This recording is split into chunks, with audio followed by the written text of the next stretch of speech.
আসো আসো আসো, পানি খাও।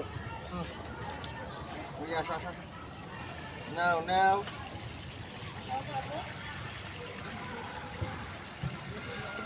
খাও খাও।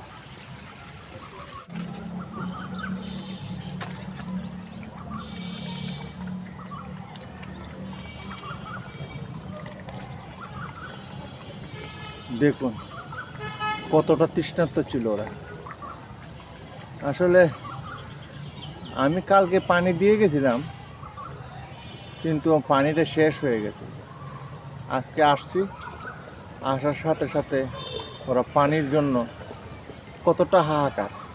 আজকে প্রচণ্ড গরম, যদিও কয়েকদিন বৃষ্টি হয়েছে, কিন্তু বৃষ্টি হওয়ার পরও কিন্তু আবার বৃষ্টি কদিন ধরে আসে না। আর বৃষ্টি না থাকার কারণে কিন্তু এখানে পানি শূন্য। আর যেহেতু দুইটা পুকুর এখানে আছে, কিন্তু সেখানে কিন্তু ওরা পানি খাওয়ার মতো সেই সিস্টেম নেই। এখন পানি দিলাম, ওরা পানি খাইলো, ওরা তৃষ্ণা মিটাইলো, আর আমি একটু মনের মধ্যে শান্তি পাইলাম। এখন ওদের খাবারের প্রয়োজন, দেখি বাইর হবো, একটু খাবার টাবার পাই কি না। এই যে ওরা সবাই এখন আমার কাছে খাবার চাইতেছে।